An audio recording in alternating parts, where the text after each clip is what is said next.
Bienvenidos a Fe al Día, con la bendición de Dios y el respaldo de Jesús TV. Información con veracidad y fidelidad sobre los acontecimientos más relevantes en nuestra iglesia. Presentado por los esposos Coronado Pineda y junto a usted, recorremos este camino de fe. Fe al Día, una voz de esperanza, formación y evangelización. ¡Bienvenidos!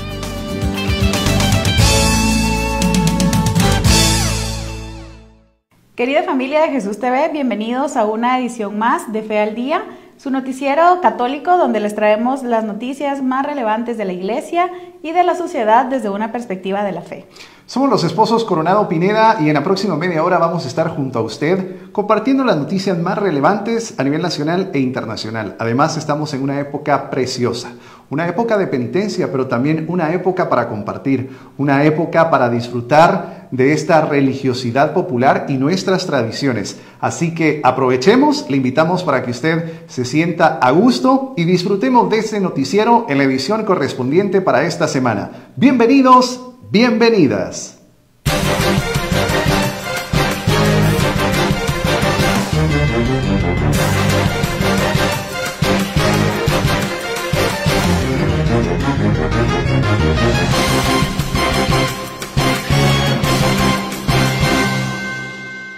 Comencemos con las noticias de nuestra querida Guatemala. La centuria romana del Templo del Calvario, un grupo de fieles que representa a los soldados romanos durante la Semana Santa, invita a nuevos miembros a unirse para acompañar las procesiones del Santo Cristo Yacente, Cristo de los Pobres y la Virgen de Dolores, Reina de la Paz. Las inscripciones se realizan los sábados en la parroquia Nuestra Señora de los Remedios. A pesar de su devoción, la centuria enfrenta desafíos económicos, ya que no recibe apoyo financiero de la hermandad y muchos de sus integrantes son de escasos recursos. Para sostener esta tradición se solicita la solidaridad de la comunidad mediante donaciones, las cuales pueden coordinarse con Herbert Chocoy al teléfono 5415-4320. Esta representación no solo es un acto de fe, sino un testimonio de entrega y amor por la pasión de Cristo. Apoyar la centuria es una forma de vivir la Semana Santa con generosidad, preservando una tradición que fortalece la espiritualidad colectiva. Y en este quinto fin de semana de Cuaresma tuvimos mucha actividad. La venerada imagen del Cristo de la Preciosa Sangre y Virgen de Dolores procesionó desde el Templo de San Francisco en la Zona 1, en un quinto viernes de Cuaresma. Las andas fueron cargadas a las 18:30 horas, acompañadas por la marcha oficial La Sangre de Cristo y decoradas con símbolos de la Pasión, junto a la columna y figuras de Santa María Magdalena, San Juan y la Virgen María. La ancestral imagen del Cristo de la Preciosa Sangre, estando bajo el recuerdo de la Asociación del Via Crucis Perpetua y Viviente del Templo Franciscano, data desde la época de Cuaresma en 1955, año en que sale en procesión y ese año se estrena la marcha fúnebre Jesús de San José. Como dato curioso, para 1976, a los pocos días del terremoto, estuvo a punto de no salir, pero con la ayuda de unos socios y hermanos de la Tercera Orden Terciaria y Doña María del Socorro, Doña Coco para muchos de nosotros, tomaron esa iniciativa a 15 días de su procesión. Es el quinto viernes en procesión penitencial que durante el recorrido se reza el Santo Via Crucis. Este cortejo estuvo con un corto recorrido, sino hasta en el 2010, figúrese, que fue cambiado para pasar por otras calles, por ejemplo, la Avenida Centroamérica y su paso por la 11 calle, para retornar a la Sexta Avenida y finalmente ingresar al templo. Varios cortejos procesionales de parroquias ubicadas en distintos barrios antañones de la ciudad capital se llevaron a cabo en el quinto fin de semana de Cuaresma. Las veneradas imágenes de Jesús con la cruz a cuestas fueron llevadas en hombros en muebles procesionales por decenas de feligreses que se hicieron presentes en un nuevo quinto domingo. Este quinto sábado se llevó a cabo la procesión infantil de Candelaria con las réplicas de la consagrada imagen de Jesús Nazareno y de la Virgen de Dolores.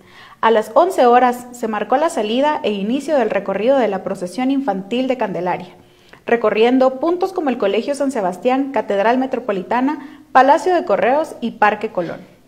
La venerada imagen de Jesús Nazareno del Desamparo también fue sacada en solemne cortejo procesional desde la parroquia salesiana La Divina Providencia en el Guarda Viejo.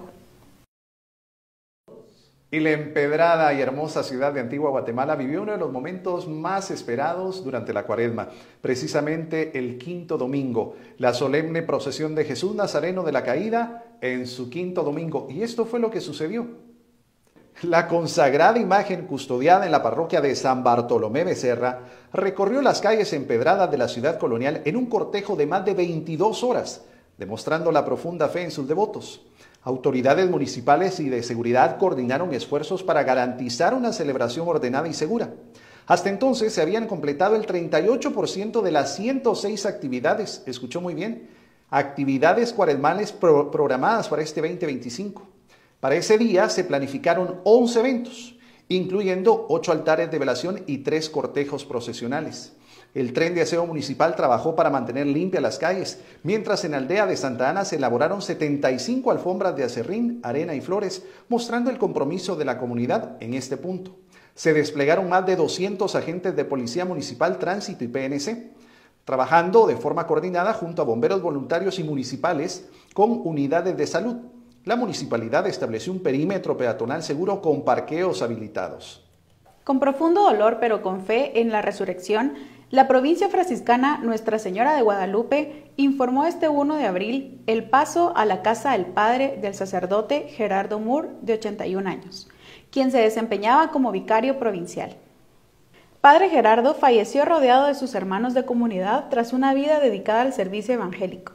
Destacó por su espiritualidad franciscana, su cercanía con los pobres y su labor formadora de nuevas generaciones. La provincia franciscana emitió un comunicado destacando su entrega total al carisma de San Francisco. El 2 de abril hubo una velación en la parroquia Inmaculado Corazón de María, en la zona 12, y el 3 de abril se llevó a cabo una misa de cuerpo presente y sepultura en Camposanto La Colina. Allegados dijeron al noticiero Fe al Día, era un hombre que vivía lo que predicaba, sencillez, alegría y amor a los marginados. Padre Gerardo Moore formó a decenas de seminaristas en el espíritu franciscano, promovió misiones en zonas rurales de Guatemala, fue párroco en templos históricos como San Francisco el Grande. Y este fin de semana, el 5 de abril, la Organización de Matrimonios Católicos de Guatemala llevó a cabo un taller especial para parejas con el objetivo de fomentar el amor y fortalecer la relación conyugal desde una perspectiva católica. El evento, que se realizó de 8 de la mañana a 5 de la tarde, brindó herramientas prácticas para mejorar, por ejemplo, la comunicación, la intimidad y la resolución de conflictos en el matrimonio. El taller abordó temas claves como la conexión emocional, manejo de conflictos y el redescubrimiento de la intimidad. Participaron decenas de parejas que buscaban renovar su compromiso bajo los valores católicos. Los asistentes recibieron guía basada en principios católicos cristianos para construir relaciones más sólidas y más felices. Con el Viernes de Dolores, Guatemala vive esta semana uno de los momentos más intensos de su religiosidad popular. Miles de fieles se preparan para acompañar las procesiones, mientras autoridades recomiendan planificar rutas para evitar congestionamientos. La Cuaresma 2025 alcanza su punto culminante con tradiciones que mezclan fe, cultura y arte efímero, que son las alfombras. En la capital, al menos 7 cortejos mayores recorrerán calles históricas desde el sábado anterior a Ramos. La PNC y municipalidades implementarán operativos especiales para seguridad y movilidad. Algunas de las procesiones programadas para este fin de semana son: sábado 12 de abril, Jesús Nazareno del Consuelo del Templo de la Recolección, iniciando su recorrido a las 10 de la mañana y finalizando el domingo 13 de abril a la 1:30 de la mañana. Y también Jesús Niño de la Demanda de la Parroquia de la Merced, iniciando a las 9 de la mañana y finalizando a las 2 de la tarde. Domingo de Ramos, 13 de abril, Jesús de las Palmas Capuchinas, desde las 6 de la mañana y finalizando a las 2:30 de la tarde. Jesús Nazareno, Rey del Universo, Santuario San José, inicia a las 6:30 de la mañana y finaliza a la 1 de la mañana del lunes 14 de abril. Lunes Santo, 14 de abril, Jesús de las Tres Potencias, Santa Cruz del Milagro, iniciando a las 12 p.m. y finaliza a las 12:30 de la mañana del martes 15 de abril.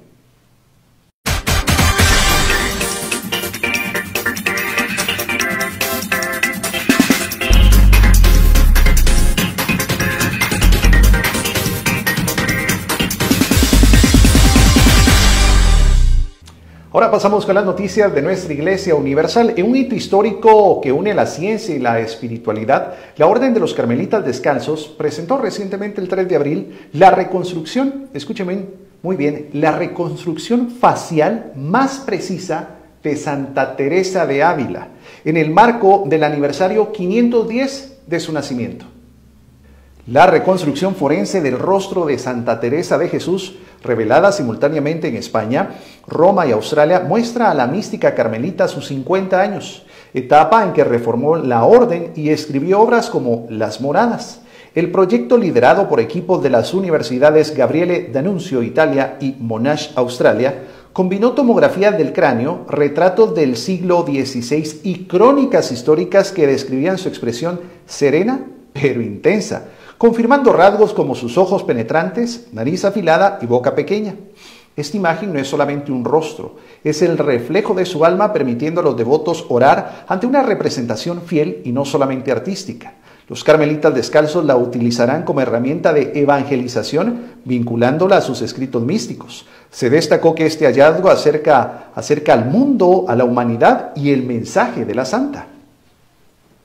La oficina de prensa de la Santa Sede informó esta semana que el Papa Francisco sigue estable y de buen humor durante su convalecencia en Casa Santa Marta tras recibir el alta médica en el Hospital Gemelli el 23 de marzo. El Santo Padre no ha interrumpido su trabajo, celebra misa diaria en la capilla de Santa Marta, ha realizado nombramientos clave como el del cardenal Fabio Baggio en el Dicasterio para el Desarrollo Humano y designó al cardenal Mario Grech como enviado especial a Luxemburgo para el 4º centenario de la Virgen Consuelo de los Afligidos. Aunque aún no recibe visitas especiales, se mantiene activo. Los fieles siguen enviándole muestras de cariño y el pontífice afronta este periodo con esperanza y humor. Este 2 de abril, la Santa Iglesia Católica conmemoró el 20º aniversario del fallecimiento de San Juan Pablo II, ocurrido a las 21:37 de aquel 2005 en el Palacio Apostólico. El pontífice polaco, quien guió a la Iglesia durante 26 años, partió tras una valiente lucha contra el Parkinson y complicaciones sépticas, pronunciando sus últimas palabras: «Déjenme ir a la casa del Padre». 14 de octubre de 1978, las puertas de la Capilla Sixtina se vuelven a cerrar para un cónclave tras la repentina muerte de Juan Pablo I, tan solo 33 días después de su elección. El cardenal polaco Karol Wojtyła deja Cracovia y viaja de nuevo a Roma. Hay que elegir a un nuevo papa. Tras 3 días de votaciones, el purpurado polaco se convertía en Juan Pablo II, siendo el primer papa no italiano en más de 4 siglos. Il conclave, a un certo momento... Termina el cónclave y de un momento a otro, fumata blanca. Habemus Papa, Karol Wojtyła. La gente se preguntaba, ¿pero ese es africano? Yo grité, bien, Karol Wojtyła, era él. Casi me dio un infarto de la alegría. Desde el mismo momento en el que apareció, tuvimos la sensación de que algo nuevo estaba apareciendo. No solo porque era un hombre guapo, era un hombre de 58 años, se vio inmediatamente que tenía un enorme carisma. El nuevo papa había sido hasta entonces un desconocido fuera de su Polonia natal. Su vida tampoco fue fácil. Trabajó picando piedra en una cantera y después en una fábrica. Su paso por el seminario, además, fue en secreto. Questa esperienza di un operaio e nello stesso tempo di un seminarista clandestino mi è rimasta per tutta la vita. Nella fabbrica, per fare il mio turno, 8 ore di giorno o di notte. Ho portato con alcuni libri. I miei colleghi, vuol dire operai, si sono meravigliati un po',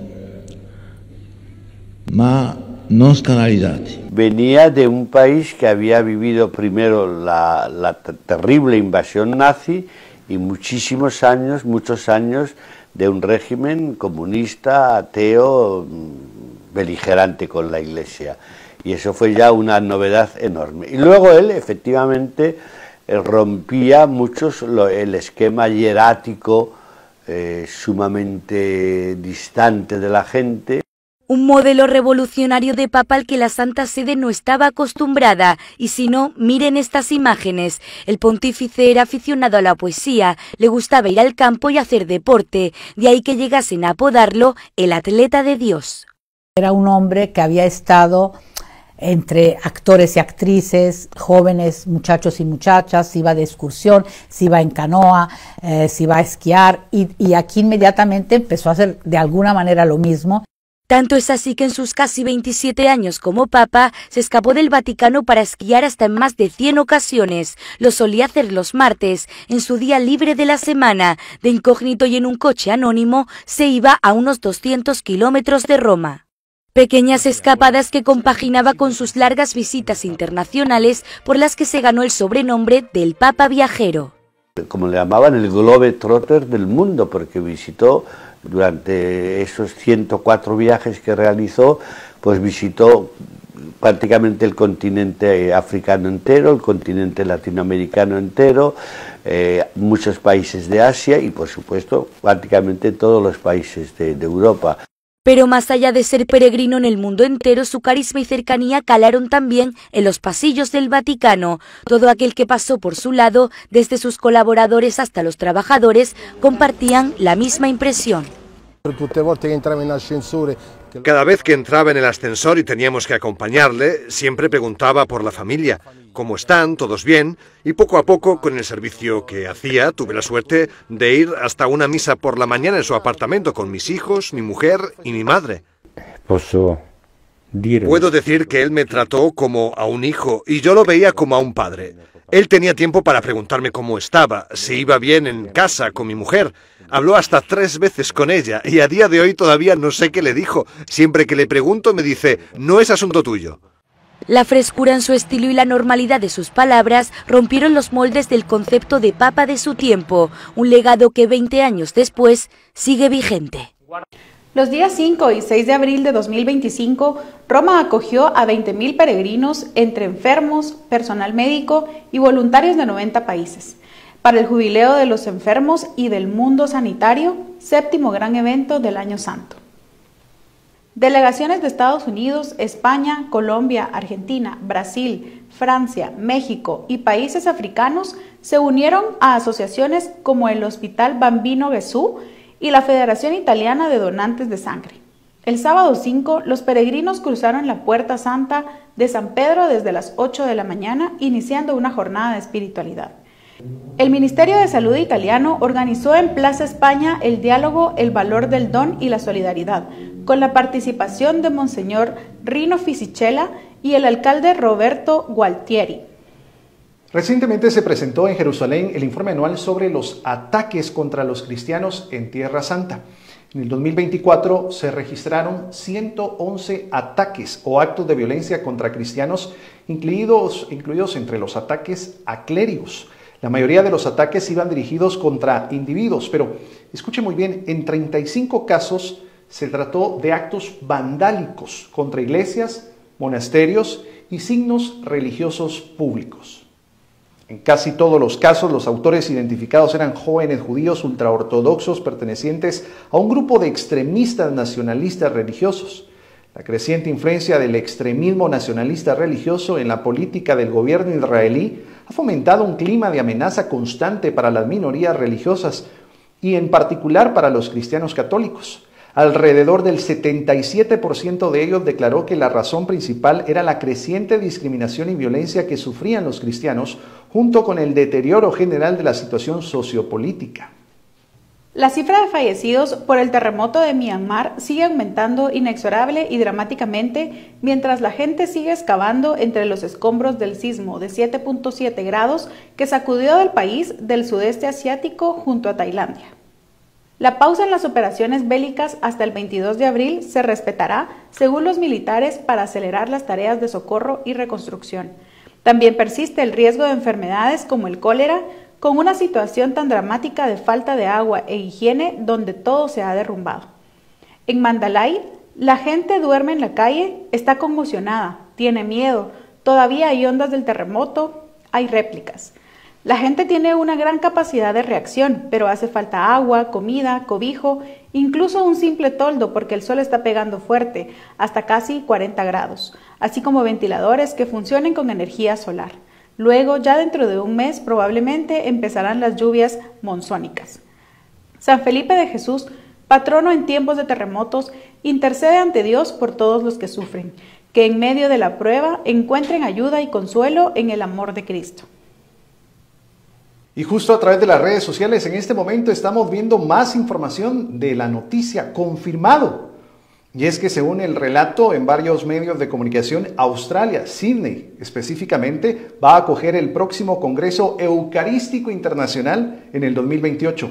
Por ejemplo, en la cuenta de ex.com, el arzobispo local Anthony Fisher ha mantenido diversas reuniones donde comparte que se ha reunido con el Vaticano para preparar este evento. Tenemos una gran oportunidad para evangelizar, catequizar e ilusionar a la gente con la fe. Y es que además del Congreso en sí mismo, tenemos que recoger los frutos. Es justamente lo que ha dicho de forma literal a través de su cuenta de ex.com. Y a continuación vamos con nuestro resumen informativo internacional acá en su noticiero Fe al Día.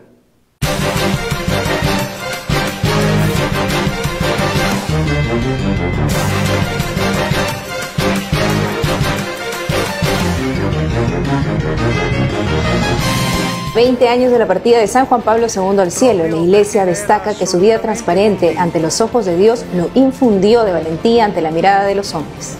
El secretario personal de San Juan Pablo II durante 40 años cuenta a EWTN detalles de la vida diaria del santo y sus conversaciones con Sor Lucía, la vidente de Fátima.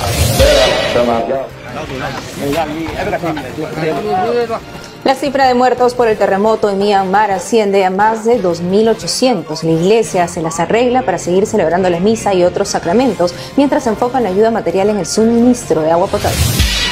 En Estados Unidos, el 29% de los católicos son migrantes y el 14% son hijos de migrantes, según un estudio del Centro Pew. Ex abogado de inmigración cuestiona las deportaciones express del gobierno de Trump, mientras Venezuela acepta la repatriación de sus conciudadanos.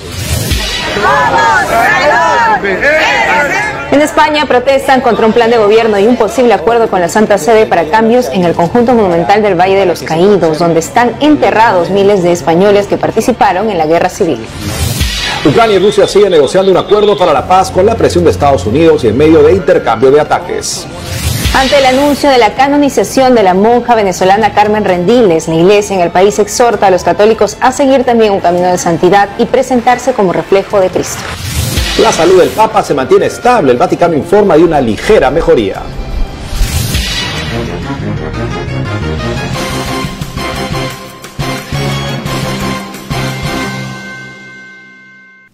El Domingo de Ramos marca el inicio de la Semana Santa en la tradición cristiana.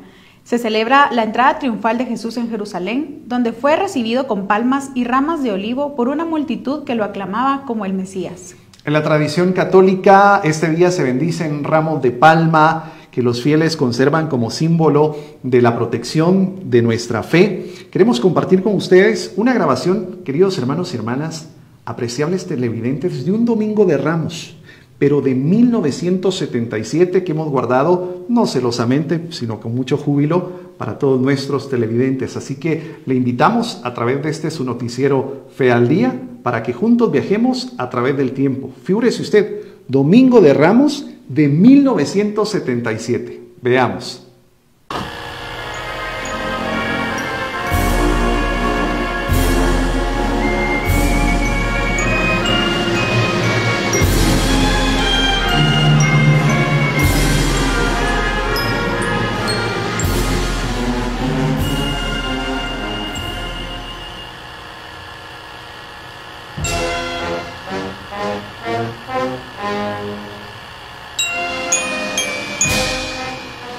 Domingo de Ramos 1977. La ciudad de Guatemala despierta con júbilo y devoción. Es el día en que el pueblo recibe al Rey de Reyes, al que entra triunfante en su Jerusalén.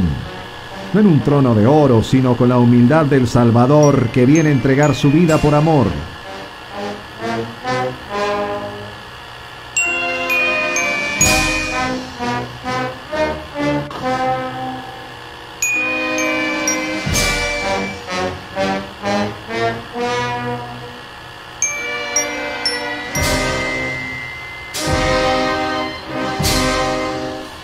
desde el templo de San José el solemne y venerado Jesús Nazareno de los Milagros, conocido como el Rey del Universo, es llevado en hombros por sus fieles devotos. Su mirada serena y su porte majestuoso reflejan la grandeza del que, siendo Dios, se hizo siervo para nuestra redención. Las calles se adornan con alfombras multicolores mientras las palmas y ramos se alzan en señal de alabanza, evocando aquel primer domingo de Ramos en Jerusalén. La marcha fúnebre acompaña el andar pausado del Nazareno, mientras el incienso asciende como una oración silenciosa al cielo.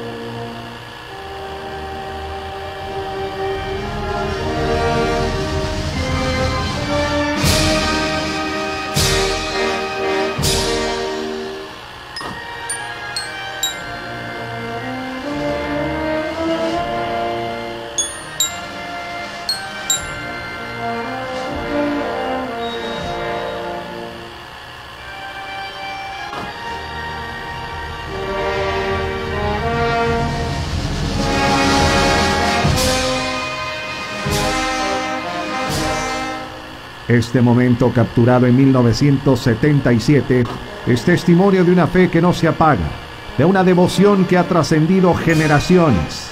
Jesús Nazareno de los Milagros continúa recorriendo la ciudad, no solamente en Anda, sino en el corazón de cada uno de nosotros los fieles, recordándonos que su amor es eterno y su misericordia infinita.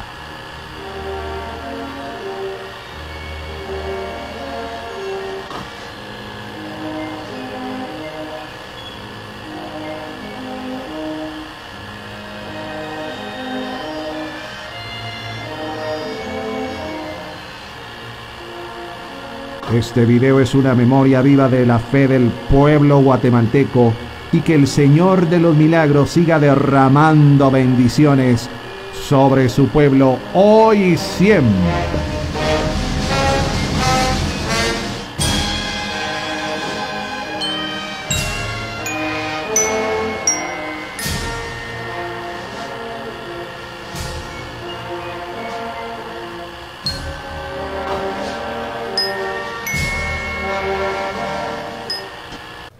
Y uno de los segmentos donde después de las noticias también seguimos aprendiendo y nos siguen informando. Estoy junto a mi esposa, la doctora Daniela Pineda, odontóloga profesional. Estamos en temporada de Cuaresma, las comidas, los dulces andan por ahí, que las torrejas, que las empanadas de leche, que los colochos de guayaba y muchas cosas sabrosas y dulces. Y también pues se viene en el momento de descanso para nuestros niños porque salen de las vacaciones de Semana Santa y en casa les dan ganas de una galguería, de un chocolatito, de un dulcito y vienen los temidos dulces.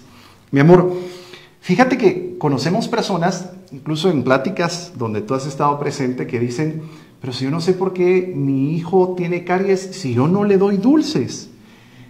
Yo nunca le doy dulces. ¿Dónde se comerán los dulces y tiene caries? Platiquemos un poquito de los dulces, platiquemos un poquito de las caries y cómo como padres de familia podemos estar pendientes de estos alimentos para que nuestros hijos no sufran de caries. Sí, es que muchas veces se cree que solamente los dulces como tal producen las caries, ¿verdad? Y en realidad hay muchos alimentos que contienen también azúcar que son formadores de caries, ¿verdad? Por ejemplo, en las loncheras, si por ejemplo no le ponemos dulces, pero sí le ponemos un juguito de cajita, estos que tienen mucho azúcar, eso también promueve las caries, ¿verdad?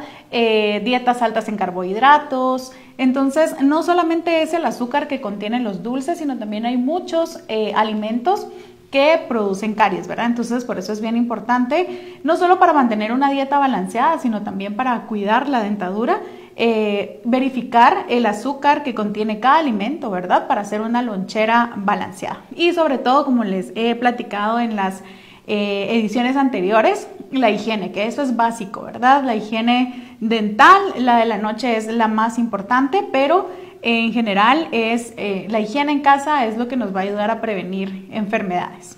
Y es que ya se viene la Semana Santa, se viene la Semana Mayor, y yo he estado como testigo en las emergencias, en los pequeños, Jueves Santo, en la noche, nos llaman Viernes Santo. Fíjese que mi hijo no soporta el dolor y qué raro si no le doy dulces, él no tiene caries, y ya cuando se atiende al pacientito, un nene o una nena, pues vemos que su boquita está llena de múltiples caries y muchas cosas más. Así es, y por eso la importancia de que los papás acompañen durante el cepillado a los pequeños, ¿verdad? Aproximadamente hasta los 5 años o hasta que lo crean conveniente o hasta que su odontólogo se los indique, ¿verdad? Porque ahí mismo ustedes van evaluando cómo están los niños de caries y si algo raro les está apareciendo, siempre va a ser mejor tratarlo cuando está iniciando a esperar cuando el niño ya tiene dolor o cuando la caries está muy profunda, es mucho más complicado poderlo tratar. Y véalos desde ya, ayúdenos, así no nos toca turnar durante la Semana Santa y podemos ir a nuestras procesiones tranquilos, porque el Jueves Santo o Viernes Santo nos están llamando a deshoras, ¿verdad? Muchísimas gracias, mi amor, por acompañarme, querido público, a nuestros apreciables televidentes, hermanos. Esto es Fe al Día por Jesús TV. Que estas noticias nos inspiren a vivir nuestra fe con más compromiso, con más amor. No olviden seguirnos en nuestras redes sociales y compartir este programa con sus seres queridos. Que Dios los bendiga y los esperamos la próxima semana. Esto fue Fe al Día. Gracias por acompañarnos en este espacio donde juntos nos mantenemos informados y fortaleciendo nuestra fe. Desde Jesús TV seguimos con el compromiso de evangelizar y comunicar con verdad y caridad, porque la presencia de Dios es una realidad que queremos compartir con todos. Nos despedimos, pero seguimos en este camino de fe. Nos vemos en la próxima emisión de Fe al Día. Que Dios le bendiga.